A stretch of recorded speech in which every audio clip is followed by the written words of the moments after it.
그 엘 시스테마라고 이제 이 베네수엘라에 있는 빈민층 아이들을 위한 무상 음악 교육 프로그램이 있습니다. 이 엘 시스테마는 1970년도에 참 귀한 분입니다. 호세 안토니오 아브레우 박사라는 분이 이 베네수엘라에 있는 빈민가 아이들이 너무 불쌍한 거예요. 그 아이들에게 이 마약, 폭력 이런 게 노출이 되어 있고 또 포르노, 총기 사고 이런 위험한 것들에게 이제 노출이 되어 있던 그것들을 참 안타깝게 여겨가지고 그 빈민층 아이들에게 이제 음악 교육을 통해서 상한 정서를 치유하고 또 잃어버린 꿈을 회복시켜주고 이런 좋은 취지로 이제 엘 시스테마라는 이 일을 시작을 했습니다. 처음에 조그마한 차고를 빌려가지고 11명의 그 부루 청소년들과 시작을 했는데 지금 그게 얼마나 발전이 됐는지 190여 개 센터에 26만 명의 청소년들이 가입하는 큰 조직으로 성장했습니다. 그리고 그동안 그 센터를 통해서 수많은 그 저소득층 아이들이 꿈을 회복하고 용기를 얻고 또 세계적인 음악가 여럿이 배출이 되는 기적이 일어났습니다. 지금 제가 참 가슴이 벅찬 게 뭐냐면 저희 교회가 이제 그 일을 시작하려고 합니다. 여기 그 성남에 있는 수정구 산성동에다가 지금 공간을 마련해가지고 이제 내부 공사가 다 끝났습니다. 빠르면 이제 다음 달부터 시범 운영에 들어가서 2학기부터는 이제 그 저소득층 아이들에게 청소년들에게 기타를 가르치고 드럼을 가르치고 전자올겐 또 클래식 악기, 미술 이런 그 문화 교육 공간을 지금 준비하고 있습니다. 생각하면은 얼마나 좋은지 모르겠습니다. 저희가 뭐 엘 시스테마처럼 뭐 엄청난 규모로는 못한다 하더라도 우리가 할 수 있는 이런 일들이 참 의미가 있지 않습니까? 근데 이 일이 어떻게 시작이 되었나? 한 1년 좀 더 전에 여기 계시는 우리 교회 어떤 권사님이 제게 이메일 한 통을 보내준 게 그 출발이 됐습니다. 그분은 이제 그 지역에 빌딩을 갖고 계시는 분인데요. 메일을 한번 앞부분을 제가 좀 읽어드리겠습니다. 목사님, 지지난주 주일 예배 때 목사님께서 에듀투게더 공간 마련을 위한 헌금 계획을 발표하셨을 때 저의 심장이 마구 뛰었습니다. 제가 소유하고 있는 산성역 근처 건물 4층에 있던 교회가 다른 곳으로 나가면서 이곳에 복지센터가 들어오기를 기도하고 있었기 때문입니다. 재개발에 묶인 지역이 다 그렇듯이 환경이 열악하고 또 저의 건물도 아주 오래된 건물이지만 주차장이 있어 아이들이 3355 주차장에 모여 있을 때가 많습니다. 자, 이렇게 시작하는 메일인데요. 내용을 보니까 이분이 소유하고 있는 그 건물로 이 청소년 남녀 아이들이 와가지고 거기서 담배를 피우고 막 그냥 뭐 소란하게 하고 이런 일이 있나 봅니다. 그런데 이분이요, 그 아이들을 보면서 참 마음이 아픈 거예요. 그 방황하는 아이들이 거기서 담배 피고 놀 데가 없어서 주차장 바닥에서 놀고 있는데 그거에 대한 부담감을 가지고 이제 메일에 이런 내용도 있습니다. 마땅히 놀 것도 쉴 것도 없는 이 아이들을 방치해 두면서 어떻게 하면 이 아이들을 품을 수 있을지 고민하게 되었습니다. 목사님, 저는 이 아이들을 품고 싶고 또 품어야만 하는 환경입니다. 겉으로는 거칠지만 숨막혀 보이는 아이들이고 환경이 좋지 않을 뿐 아이들의 기질이 나쁜 것은 아니라고 봅니다. 이곳에서 아이들에게 악기 교육이 이루어져도 좋지 않을까요? 목사님, 이 지역 아이들에게 소망을 주십시오. 여러분, 상식적으로 생각하면요, 교회가 이런 분 찾아가가지고 건물 좀 주시면 우리가 잘 쓰겠다, 교육 잘하겠다, 무상교육 할 수 있도록 도와달라, 그게 정상 아닙니까? 근데 이분은 지금 자기 건물을 무상으로 좀 써달라고, 교회가 제발 이것 좀 사용해달라고 그렇게 사정하는 형국이니까 이게 참 이상하지 않습니까? 그리고 또 보통 우리 상식적으로는 내 건물 안에 그 끌렁끌렁한 애들이 남녀가 섞여가지고 모여서 담배 피고 그러면은 이거 뭐 골치가 아파가지고 이거 어떻게 하면 애들을 이렇게 쫓아낼까, 그 생각하기가 바쁜데 이분은 그렇게 찾아온 아이들에 대해서 부담감을 가지고 있는 거예요. 이 방치하는 게 옳은가, 그런 마음의 소원을 가지고 이제 교회가 이런 일들을 좀 했으면 좋겠다고 메일이 온 거예요. 왜 그래야만 됩니까? 그 편지에요, 이 질문에 대하여 아주 간단하게 이렇게 답을 쓴 내용이 있더라고요. 이렇게 설명합니다. 왜 그래야만 된다고요? 기독교인으로 지역사회를 섬기는 것은 당연한 것이기도 하거니와 제가 해야 할 일을 교회가 해주는데 어떻게 임대료를 받겠습니까? 이게 한 1년도 더 전에 온 메일인데요. 제가 오늘 이 본문 말씀을 쭉 묵상을 하는데 갑자기 그 권사님 생각이 떠오르는 거예요. 왜 그러냐 하니까 오늘 우리가 요한계시록 10장에서 다루고자 하는 내용이 바로 이 권사님이 살아내고 있는 그 삶의 모습이랑 똑같이 일치가 하거든요. 이게 무슨 말씀인가 하면은요, 우리가 지금까지 계시록 7장을 살폈는데 이제 계시록의 배경은 다 아시지 않습니까? 요한계시록은 요한이 이제 하나님 주신 그 환상을 풀어내는 성경인데요. 이제 앞부분의 첫 번째 환상에서 요한이 소아시아 7교회에 대한 환상을 품고 나서 그 다음에 이제 두 번째 환상으로 하나님께서 악한 이 세상에 대한 심판을 하지 않습니까? 그래서 계시록 6장부터 16장까지 해서 이 두 번째 환상은 무시무시합니다. 7인, 7나팔, 7대접 이런 것들을 통해서 이제 이 무서운 심판을 하나님께서 보여주시는데요. 그 중에 계시록 7장은 막간 장면으로 이제 삽입해서 이런 무서운 상황 속에서도 하나님의 택한 백성들은 내가 책임져, 내가 보호해 주실 것이다. 이거를 강하게 강조한 게 이게 7장이라 말씀드렸는데요. 오늘 우리가 살펴볼 요한계시록 10장은 이것과 똑같이 이것도 삽입 장면이에요. 그래서 이 7장과 10장이 유사한 점이 많은데요. 이 7장은 7인 사이에서 이제 삽입해서 하나님의 백성들에 대한 말씀을 주셨다면 이 10장은 그 다음 나오는 7나팔을 설명하시다가 삽입 장면으로 끼워 넣은 장면이 계시록 10장입니다. 그래서 계시록 7장하고 계시록 10장이 유사한 점이 참 많은데, 그런데 여러분 여기에 7장과 10장 사이에 결정적인 차이점이 하나 있습니다. 그게 뭐냐 하니까 이 7장에서는 이제 믿는 자들에 대한 하나님의 보호하심에 대한 약속, 그리고 지난주 살펴본 것처럼 이 땅에서 신앙생활하다가 흘리는 눈물, 슬픔, 아픔, 이 눈물을 닦아주실 그날이 있다, 이 소망을 주시는 말씀의 포인트가 7장이라면 10장의 포인트는 뭐냐? 그렇게 니들이 이 하나님의 위로하심, 또 하나님의 이 소망을 너희들이 누리고 경험한다면, 이 은혜를 경험한다면 이제 10장으로 와서는 거기에만 머물지 말고 사명을 가지고 사명을 회복하고 다시 한번 저 세상으로 나아가라. 이게 10장의 포인트예요. 그래서 이제 10장 11절에 보면은 이런 말씀이 나옵니다. 그가 내게 말하기를 내가 많은 백성과 나라와 방언과 임금에게 다시 예언하여야 하리라 하더라.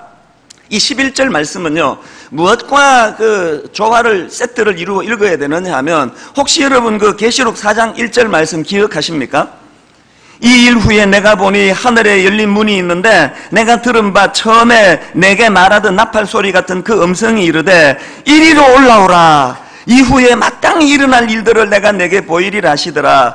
그 당시 그 초대교회 성도들이 극심한 로마의 박해로 예수 믿는다는 이유 때문에 직장에서 쫓겨나고, 예수 믿는다는 이유 하나 때문에 재산이 몰수당하고 사회에서 왕따가 되고, 그런 극심한 고통 중에 있을 때 하나님께서는 이리로 올라와라.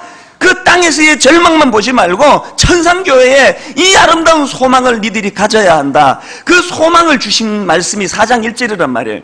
그렇게 해서 이제 사도 요한에게, 지도자인 사도 요한에게 그 천상교회의 영광을 보여주시고, 특히 이 7장에서 어떤 일이 일어나도 니들 안심해라. 하나님께서 니들 보호해 주신다. 니들 눈에 눈물 닦아주실 그날이 있을 것이다.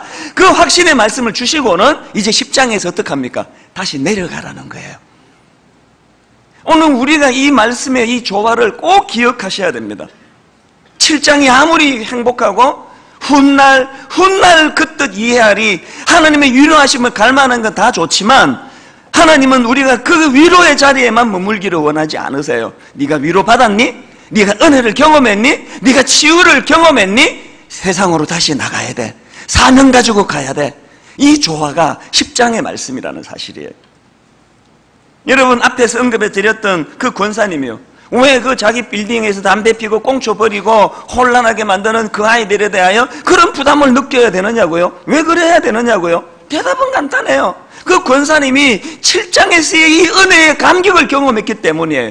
그 은혜의 감격을 내가 경험하니까 10장으로 와서 그 저소득층 아이들, 그 귀한 아이들, 얼마나 사랑스러운 그 아이들이 배회하는 것에 대하여 부담감을 느끼는 거예요. 쟤들을 위해 내가 뭔가 해야 되는데 이게 사명이기 때문에 그렇습니다.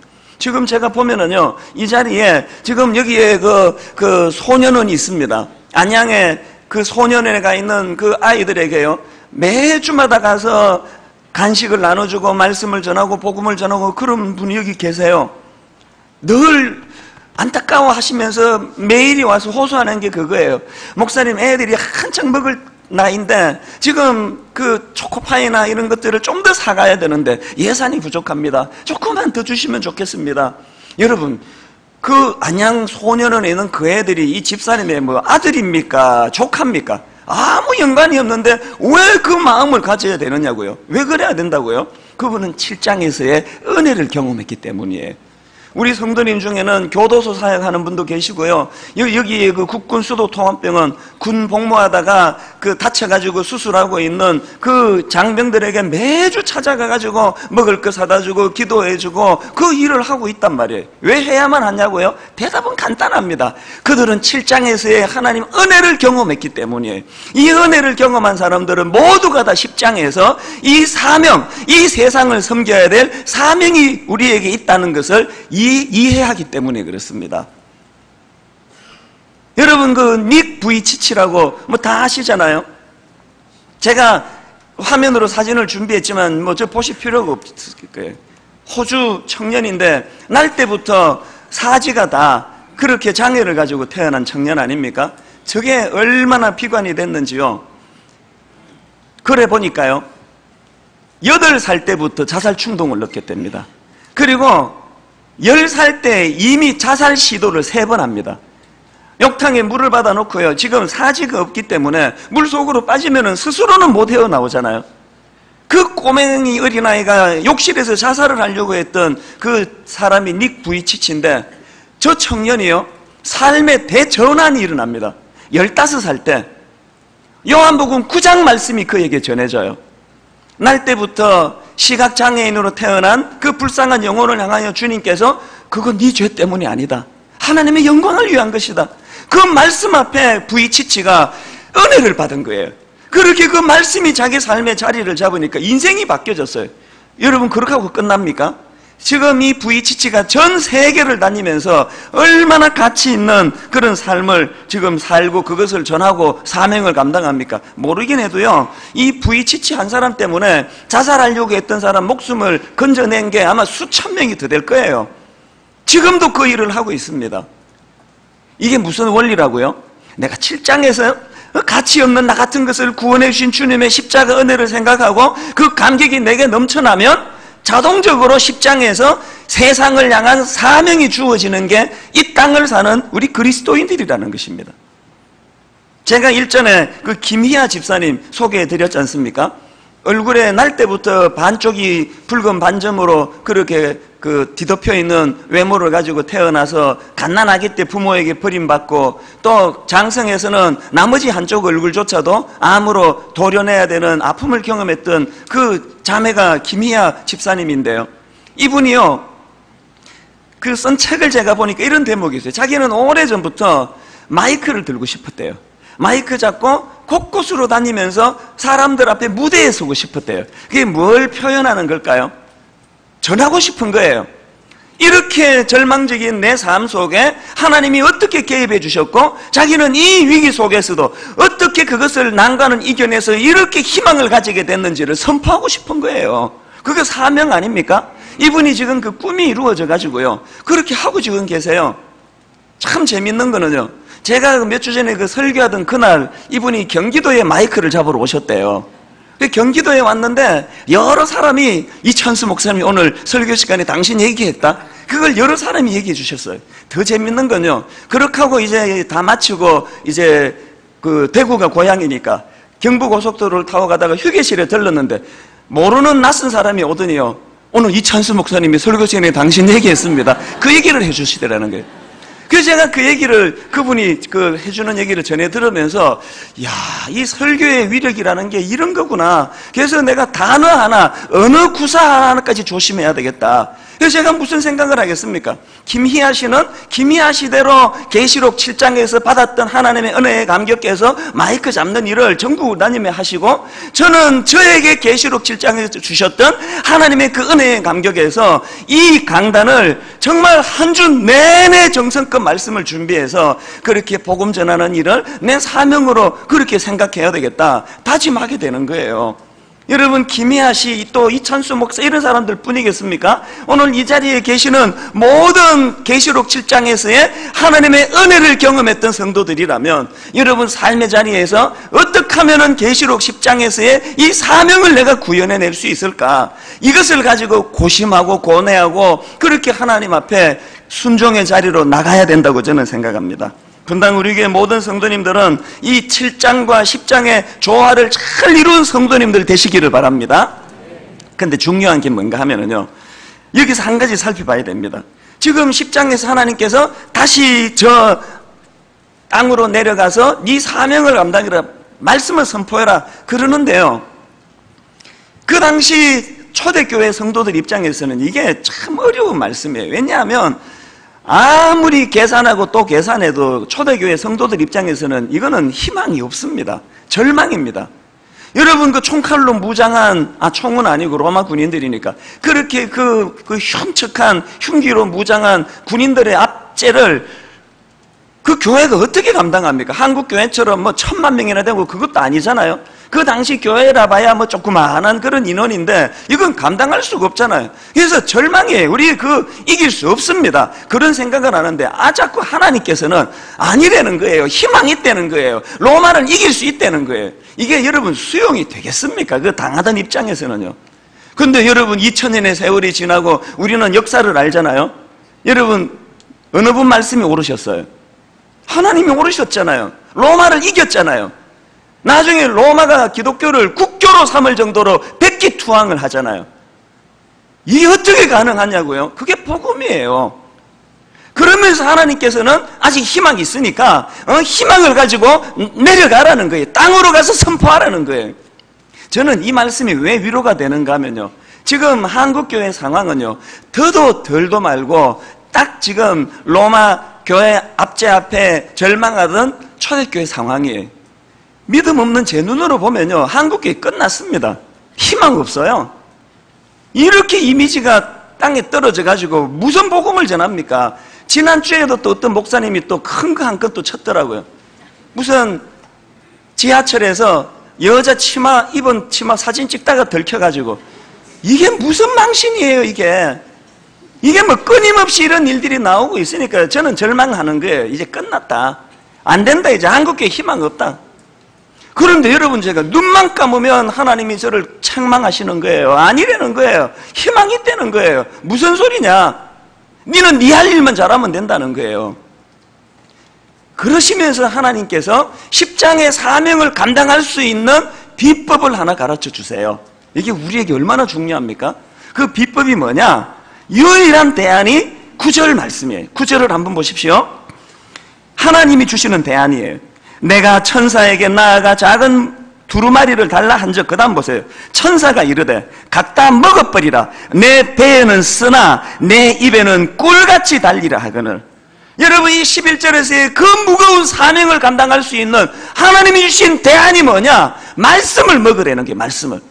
그러고 보니까요, 오늘 한국 교회가 이 지경이 된 결정적인 것, 우리가 말씀을 읽는지는 몰라도 말씀의 영향력 아래 놓아지나 말씀을 먹지를 않습니다. 그 지하철 가서 그 사진 찍고 있는 그 목사가 말씀을 안 먹으니까 그 짓 하는 거 아니겠습니까? 오늘 저는 이런 맥락에서 준엄하게 주시는 하나님의 이 9절에서의 이 대안, 이게 우리 모두에게 하나님 앞에 심각하게 들려지는 하나님의 명령이 되기 바랍니다. 여러분, 지금 여기 중직자들 계시잖아요. 장로들이 한국 교회를 간혹 힘들게 하지 않습니까? 자기 교회에 그 장로 한 사람 때문에 어려움을 겪는 교회가 생각보다 많아요. 그 장로를 잘못 뽑은 게 아니고요, 뽑을 때까지는 잘 뽑은 거예요. 근데 그 장로가 뽑히고 말씀을 안 먹어서 그래요. 그 지하철에서 그 남의 여자 그 사진 찍은 그 목사가요, 처음부터 그랬을까요? 아닐 거라고 생각해요. 왜 그 지경이 됐나? 말씀을 안 먹어서 그래요. 목사고 장로고 뭐 아무 소용없습니다. 말씀 안 먹으면 그런 저질이 되는 거고요. 하나님 말씀 앞에 돌아가서 말씀을 먹고 말씀의 영향을 받으면 하나님이 보시는 존귀한 주의 종이 되는 거예요. 타이틀 하나도 중요하지 않습니다. 오늘 여기에 중직자들, 모태신앙, 저는 여러분들이 하나님의 말씀을 귀히 여기고 말씀을 먹는 여러분 되시기를 바랍니다. 10절에서요, 요한이 이제 그 말씀을 먹으라는 그 말씀 앞에 순종을 해요. 그랬더니 어떤 일이 일어나느냐? 두 가지 양상이 나타나는데요. 첫 번째를 보세요. 우선 그 말씀을 먹었더니 그 말씀이 입에 꿀같이 달더라는 거예요. 10절을 한번 보세요. 내가 천사의 손에서 작은 두루마리를 갖다 먹어버리니, 그 다음 보세요. 내 입에는 꿀같이 다나.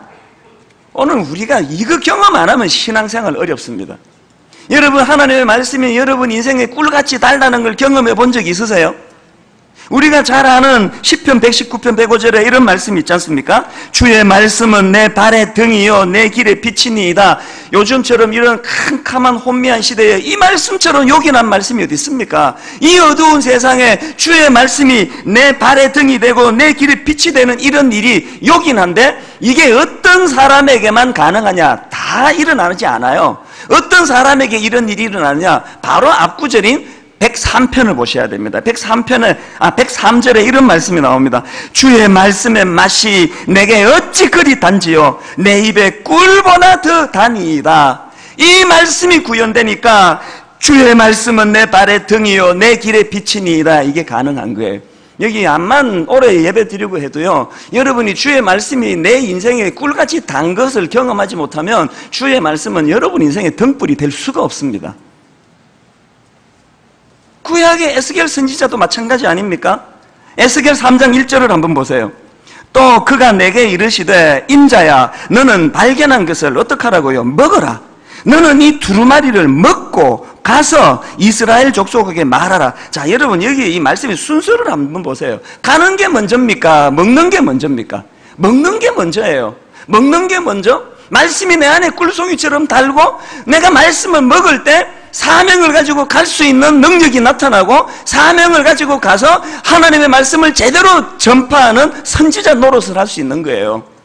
오늘 여기 주차 봉사도 중요하고요, 안내도 중요하고요, 성가대도 중요하고요, 설교 담당도 중요하고 다 중요하지만 어떤 것보다도 그 일들을 행하기 전에 먼저 내가 말씀을 먹어야 돼요. 내 말씀의 영향을 받아야 돼요. 이찬수 목사 이거 아무것도 아니에요. 언제 제가 여러분을 혼미하게 할지 모르는 게 저예요. 말씀을 제가 먹지 않고 말씀을 소홀히 하는 순간 내 인생은 끝장이에요. 저 믿지 마세요. 나중에 뭐 여러분 저 인간 내가 실망했다 이런 이야기 할 거 하나도 없어요. 뭐 이제 알았습니까? 인간에게 무슨 선한 게 나옵니까? 말씀이 내게 임하면 하나님의 능력이 덧입혀지는 거고, 말씀을 먹지 않으면 저질도 이런 저질이 없는 게 인간이에요. 오늘 분당 우리 교회는 자기의 고상한 인격을 자랑하는 지도자들이 아니라 말씀을 소중히 여기는 지도자들이 모인 교회가 되기를 바랍니다. 예레미야도 마찬가지 아닙니까? 세상에 예레미야 같이 이런 참 문제가 많은 사람이 어디 있습니까? 하나님이 확신을 가지고 자기 인생에 개입하시니까 고작 한다는 소리가 예레미야 1장 6절. 내가 이르되 슬프도소이다 주 여호와여 보소서 나는 아이라 말할 줄을 알지 못하나이다. 제가 여러분이 6절에서 깨달은 게 뭔지 아세요? 은혜 못 받고 어리버리한 인간에게 하나님 말씀이 임하면요, 그게 슬퍼져요. 안 임하는 게 나아요. 차라리 하나님 말씀이 임하면 슬퍼요. 슬퍼도소이다 주 여호와여. 내가 어린애 같은데 내가 그 일 어떻게 감당합니까? 이런 문제가 많은 사람이 예레미야인데 하나님께서 그 예레미야에게 처방은 딱 하나밖에 안 주세요. 그 처방이 뭐예요? 자, 한번 보세요. 그 처방이 그 다음 9절입니다 9절. 여호와께서 그의 손을 내밀어 내 입에 대시며 여호와께서 내게 이르시되 보라 내가 내 말을 내 입에 두었노라. 말씀을 주신 거예요. 그랬더니 자, 예레미야 15장 16절을 한번 보십시오. 예레미야가 어떻게 행동합니까? 내가 주의 말씀을 얻어먹었사오니 주의 말씀은 내게 기쁨과 내 마음의 즐거움이오니. 예레미야는요, 다 아시죠? 눈물의 선지자예요. 그 사역이 얼마나 버겁고 힘들었던지, 그 복음을 전하는 대상이 얼마나 포악했던지 가슴을 치며 눈물을 흘렸던 선지자인데, 그가 그것을 감당할 수 있는 비결은 하나예요. 하나님 주신 말씀을 자기가 먹으니까 그 말씀이 자기 인생의 기쁨이요 마음의 즐거움이 되더라는 거예요. 그 기쁨을 가지고 사역을 기쁘게 감당한 게 예레미야예요. 닉 부이치치 이야기했잖아요. 그 10살 때 욕실에서 자살하려고 했던 그 인생이 어떻게 이렇게 가치 있는 인생, 장가도 갔어요. 장가도. 또 애도 낳았어요. 그 부인도 대단한 부인이 아닙니까? 그 자식도 대단한 자식이에요. 누가 이 한 인생을 이렇게 가치 있는 인생으로 바꿀 수 있었습니까? 계기가 뭐였다고요? 요한복음 9장 말씀이 임하니까 그런 거예요. 그 저도 마찬가지 아닙니까? 저는 막내로 자라나가지고 운명이 온 식구들이 다 미국으로 전가족 이민을 가는데 저한테 무슨 선택권이 있습니까? 다 이민 간대는데 미국에서 살았잖아요. 대학 졸업하고 형님이 집 잡혀가지고 또 누나들이 고맙게 개 1번, 2번, 3번 타가지고 그렇게 막내 동생을 위해 가지고 비즈니스 시작하도록 그렇게 오픈해 줬는데 난감한 일이 벌어진 거예요. 그렇게 석 달밖에 안 됐는데 말씀이 제게 임했어요. 목회를 하라는 거예요. 한국 가서. 이 얼마나 난감한 일이에요. 이 설명할 길이 없어요. 제가 우리 형제들에게 참 오해를 많이 받았죠. 너 참 하여튼 문제다. 사람이 끈기가 없어가지고 그 석 달 만에 그것도 때리치우냐? 미국에는 그 교회가 없냐? 신학교가 없냐? 왜 한국 가야 되는데? 설명할 길이 없어요. 그 제가 창세기부터 요한계시록까지 다시 말씀을 읽었습니다. 천천히 하나님 말씀을 읽는 가운데 말씀 가운데 하나님이 제게 확신을 주시니까 그래서 다시 보따리 2개 싸들고 저 혼자만 한국으로 돌아왔지 않습니까? 아마도 우리 형제들이 몰라도요, 저것도 석 달 있으면 또 돌아온다 저거. 저거 철이 없어가지고 그랬을 거예요. 제가 석 달 만에 안 돌아갔습니다. 할렐루야. 왜 안 돌아갔을까요? 말씀을 받았거든요. 끈기 없는 막내로 자란 제가 23년 동안 지금 한국에서, 그래서 제가요, 제 인생을 돌아보면은요, 내 생애에 가장 잘한 게 그때 그 말씀이 순종한 거예요. 이게 대박 아닙니까? 한국에 안 나왔으면 제가 어떻게 여러분 같은 귀한 분들을 섬기는 이런 목회자가 됐겠냐고요. 말씀의 능력이요, 이 한 인생을 완전 다 송두리째 바꾸어 놓고 운명을 바꾸어 놓는 게 말씀의 능력인 줄 믿으시기를 바랍니다. 이게 말씀의 능력이에요. 자, 그런가 하면 두 번째로, 첫 번째가 뭐라 그랬죠? 그 말씀이 입에는 꿀처럼 단데요, 두 번째로 보니까 뭐예요? 배에는 쓰더라는 거예요. 10절 하반절에 나오죠? 내가 천사의 손에서 작은 두루마리를 갖다 먹어버리니 내 입에는 꿀같이 다나 먹은 후에 내 배에서는 쓰게 되더라. 이게 뭘 의미할까요? 자료를 보니까 많은 학자들이 이걸 가지고 여러 분석을 내놓는데요, 우리 상식적인 선에서 생각할 수 있다 생각합니다. 왜 입에는 그렇게 달고 좋았는데 내 배에는 씁니까? 왜 그랬을까요? 오늘 여러분 여기 에어컨 켜놓고 앉아가지고 말씀을 듣는 일은 쉬운 일이에요. 이게 뭐가 어렵습니까? 그런데 여러분, 우리가 받은 그 말씀을 엿새 동안 우리 삶 속에서 실천하고 적용하는 일은 그 어려운 일이에요. 우리는 죄성을 가지고요, 그 말씀, 받은 말씀대로 살아내는 것은 고통이에요. 소화가 안 돼요. 버거워요. 힘들어요. 그러나 이것을 구현해내야만 하는 게 우리의 사명이라는 사실이에요. 이런 면에서 저는요, 우리 교회 성도님들 진짜 존경합니다. 제가 몇 번 그런 말씀 드렸지만요, 하나님이 은사에 따라서 저보고 가르치는 은사로 이 자리에 설교하도록 허락해 주셨죠. 만약에 믿음 좋은 순서대로 세웠으면 저기 여기 못 씁니다. 뭐 다 아시겠지만 제가 언젠가 그런 상상을 해봤습니다. 우리 교회 성도 2만 명이라 치고 내가 몇 등쯤 될까? 이게 옛날에 그 수능 칠 때 등수 나오듯이 믿음으로 등수를 내면 내가 몇 등쯤 나올까? 여러분, 제가 몇 등쯤 나올 것 같으세요? 그걸 어떻게 알아? 이렇게 표정을 하고 있으니까 제가 말씀을 드리죠. 제가 이걸 한번 가만히 분석해 보니까요, 2만 명 중에 제 믿음은 한 10,000등쯤 될 것 같아요. 믿음이 아주 나쁘지도 않고 그렇다고 또 1등도 아니에요. 저는 그거 확신합니다. 그럼 다 이제 자기가 내가 1등인가? 그런 생각을 하시겠지만 뭐 좋은 대로 생각하시는 게 좋습니다. 그런데 뭐 분명한 건 뭐냐? 저는 1등 아니에요. 저는 우리 성도님들 정말 존경합니다. 삶 속에서 이 배에는 쓴 하나님의 말씀을 살아내려고 애쓰는 분들이 너무 많으세요. 바로 지난주 금요일 날 그 철학기도 시간에 우리 젊은 부목사가 설교하는데 제가 은혜를 많이 받았어요. 거기에 이런 이야기를 하더라고요. 우리 성도님 이야기를 하시는데 사업하시는 성도님이 계시대요. 그 성도님이요, 자기가 다루고 있는 그 아이템, 업종 아이템에서 뭐를 개발을 했대요. 그게 대박이래요. 그래서 이제 그것을 가지고 막 번창하는데 자기 밑에 있는 부장, 그 사람을 참 아끼고 사랑했대. 그래서 그분에게 모든 걸 다 이제 가르쳐주고 그렇게 했는데 배신을 한 거예요. 이 사람이 사표 쓰고 나가가지고 그 회사 출신 사람들 몇 명을 엮어가지고 자기가 같은 걸 차려가지고 그쪽 말로 가격으로 후려치는 거예요. 그 우선 이분이요, 인간적인 배신감으로 잠을 못 자는 거예요. 2달 불면증을 헤맸대요. 너무나 괴로워가지고. 근데 알아보니까요, 이런 케이스는요, 소송 걸면은 저는 다 손해본 거 회수할 수 있대. 제 생각에 아마 감옥에도 집어넣을 수 있을 것 같아요. 그랬는데 지금부터 희한한 일이 벌어졌어요. 이분이 또 잠을 못 잤대요. 자기는 그렇게 하면은 자기는 다 회복이 되고 원상복구가 되지만 저 불쌍한 저 배신한 저 인간은 앞으로 어떻게 해야 되나? 그래가지고 안 해도 되는 고뇌에 빠져가지고 괴로워하다가 무슨 결정을 내렸나? 소송을 포기하기로 했다는 거예요. 그 희한한 일 아닙니까? 이게 배에는 쓴데 복음을 살아내는 사람의 자세예요. 또 한 가지 더 얘기하더라고요. 그분도 또 사업하는 분인데요, 여기 사업하시는 분 다 아시겠지만 우리나라에서는 술 접대 안 하면 사업 망한대네요.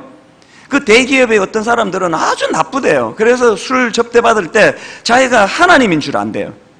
모든 걸 다 명령한대요. 술 마셔야 되고, 그만하자, 그만해야 되고. 그래서 이제 이 집사님에게 술을 마시라는 거예요.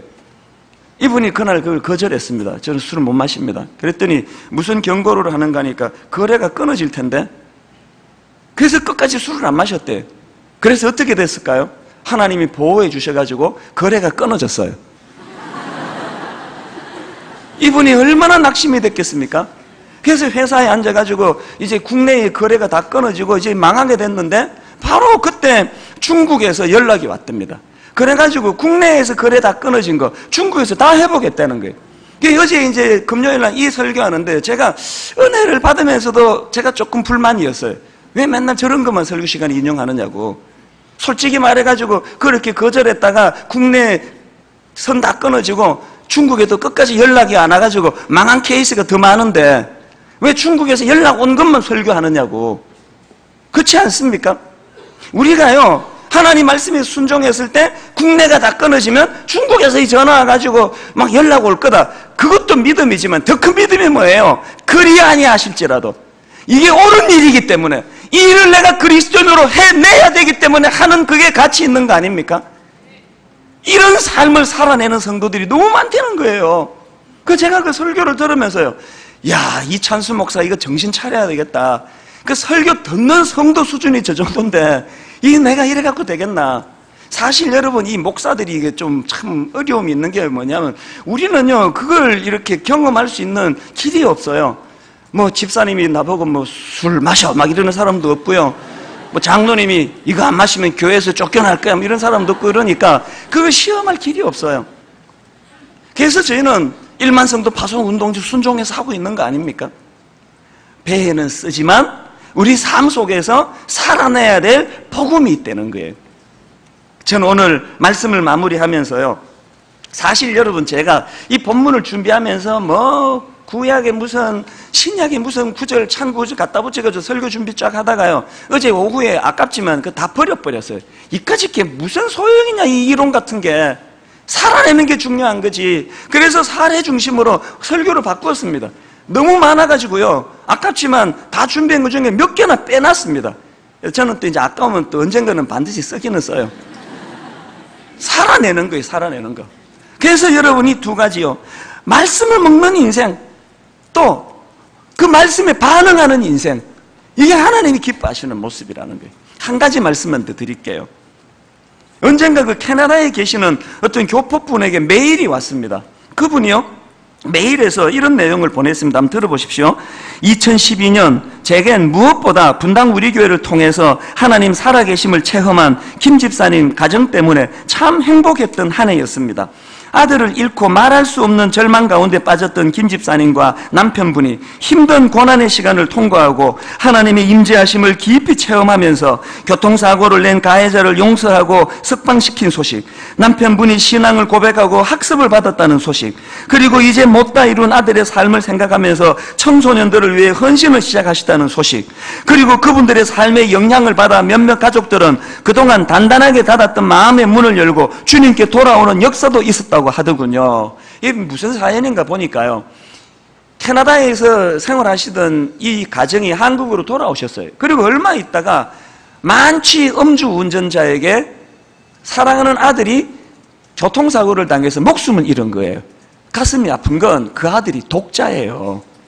근데 여러분, 그 절망적인 상황에서 그 부부가 하나님 은혜를 받아가지고 아무런 대가 없이 조건 없이 그 자기 아들 죽인 그 음주운전자를 용서해 줘서 석방시켜 줬다는 거예요.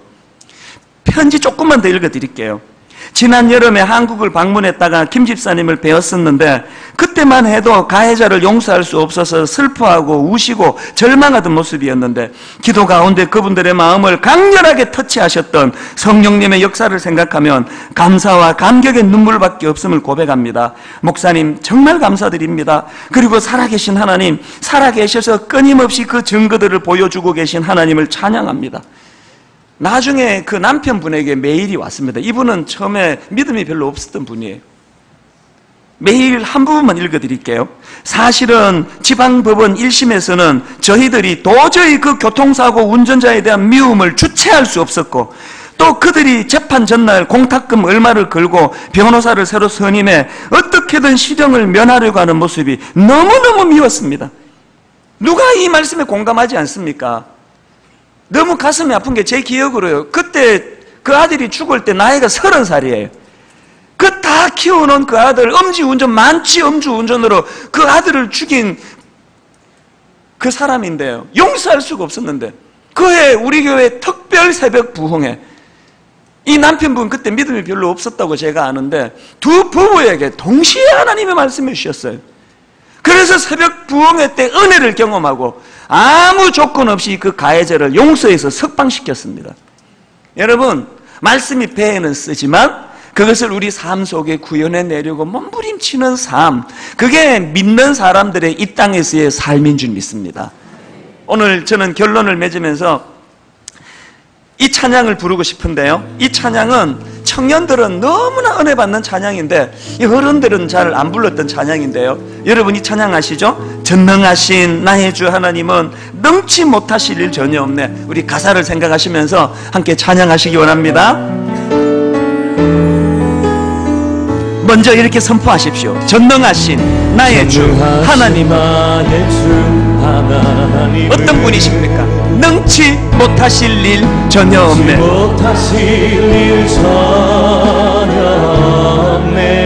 우리의 모든 간구도, 우리의 모든 생각도, 우리의 모든 꿈과 모든 소망도 신실하신 나의 주 하나님은, 여러분 이거 아세요? 우리의 모든 괴로움 바꿀 수 있네. 어떻게 이런 일이 가능하다고요? 불가능한 일 행하시고 죽은 자를 일으키시니 그를 이길 자 아무도 없네. 이 믿음 가진 자 어떻게 가능했습니까? 말씀이에요. 주의 말씀 의지하여 깊은 곳에 그물 던져 오늘 그가 놀라운 일을 이루시는 것 보라.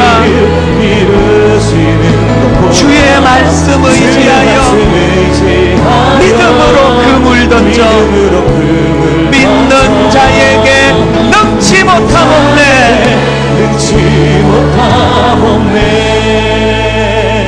우리 다시 한번 이 찬양 부르기 전에요, 한번 깊이 생각해 보세요. 7장에서의 감격이 있습니까? 7장에서의 그 은혜 받음이 있습니까? 10장으로 가셔야 돼요. 오늘 내게 맡겨진 그 사명, 무슨 일로 힘드신지 모르지만 설마 초대교회 성도만 하려고요. 그 절망 속에서도 말씀의 능력으로 그들을 극복해낸, 오늘 아프고 힘들고 이런 사연을 가지고 계신 분이나 사명 감당하는 과정에서 지쳐 계시는 분에게 말씀의 능력이 나타나기 원합니다. 우리 다시 한번 이 찬양 부를 때 한마디 한마디 입술에 고백으로 선언하면서 찬양하기 원합니다. 전능하신 나의 주 하나님은, 선포하십시오. 능치 못하실 일 전혀 없네. 이 믿음 가지고 우리의 모든 간구도, 우리의 모든 생각도, 우리의 모든 꿈과 모든 소망도 신실하신 나의 주 하나님은, 여러분이 사실을 선포하십시오. 우리의 모든 괴로움 바꿀 수 있네. 불가능한 일 행하시고 죽은 자를 일으키시니 그를 이길 자 아무도 없네. 언제 이런 일이 가능합니까? 주의 말씀 의지하여 깊은 곳에 그물 던져 오늘 그가 놀라운 일을 이루시는 것 보라. 주의 말씀 의지하여 믿음으로 그물 던져 믿는 자에게 능치 못함 없네. 우리 시간 합심해서 같이 기도하지 않으시겠습니까? 주님, 말씀을 주시옵소서. 말씀을 소중히 여기는 인생 되기 원합니다. 하나님, 그 말씀을 살아내기를 원합니다. 우리 한 목소리를 같이 기도하시겠습니다. 살아계신 하나님 아버지, 오늘 하나님의 말씀이 내 인생에 아버지여 소중한 능력이 되기를 원합니다. 아버지, 그 말씀이 내 삶에 아버지여 빛이요 등불이 되기 위해서는 아버지, 그 말씀이 내 삶에 물속이처럼 달기를 원합니다. 하나님, 말씀의 영향력 아래 거하기 원합니다. 아버지, 그 말씀을 살아내는 우리 인생이 되기를 원합니다. 주님이 땅을 살아가는 내내 그 사명 가지고 계시록 7장에서의 그 감격, 그 은혜를 마음에 품고 주여 계시록 10장에서의 사명을 잘 감당해내는 그런 저희들이 되기를 원하오니 주님 은혜 내려주시기를 원합니다. 하나님, 상함을 치유해 주시는 주님, 능력을 베풀어 주셔서 우리의 질문 반면을 펴주시는 주님, 오늘 아버지의 말씀의 능력 앞에 순종하며 굴복하며 나갑니다. 하나님, 은혜 내려주시기를 원합니다. 멀단의 믿음으로 꿈을 던지며 믿음으로 깊은 곳으로 달려가 우리 삶 가운데 제 역사에 주시옵소서. 계속 기도하시고 계속 기도하십시오. 하나님 앞에 찬양하기 원하시는 분, 입술로 다시 한번 이렇게 선포하며 나가기 원합니다. 주의 말씀 의지하여 주의 말씀 의지하여 깊은 곳에 그물 던져 오늘 그가 놀라운 일을 이루시는 것 보라. 주의 말씀 의지하여 믿음으로 그물 던져 믿는 자에게 능치 못함 없네. 여러분, 그 확신을 가지고 선포하십시오. 주의 말씀 의지하여 깊은 곳에 그물 던져 오늘 그가 놀라운 일을 이루시는 것 보라. 주의 말씀 의지하여 믿음으로 그물 던져 믿는 자에게 능치 못함 없네. 여러분, 이 믿음을 가지고 선포하십시오. 나의 길 오직 그가 아시나니, 오직 그가 아시나니, 나를 단련하신 후에 내가 정금같이 나오리라. 주가 보이신 생명의 길, 나 주님과 함께 상한 마음 드리며 주님 앞에 나아가리. 나의 의로움이 되신 주, 그 이름 예수, 나의 길이 되신 이름, 그 이름 예수. 그래서 이렇게 선포하는 거예요. 나의 길 오직 그가 아시나니, 나를 단련하신 후에 내가 정금같이 나오리라. 우리 다 자리에서 일어나셔서 전심으로 하나님 앞에 찬양합니다. 나의 길 오직 그가 아시나니, 나를 단련하신 후에 내가 정금같이 나오리라.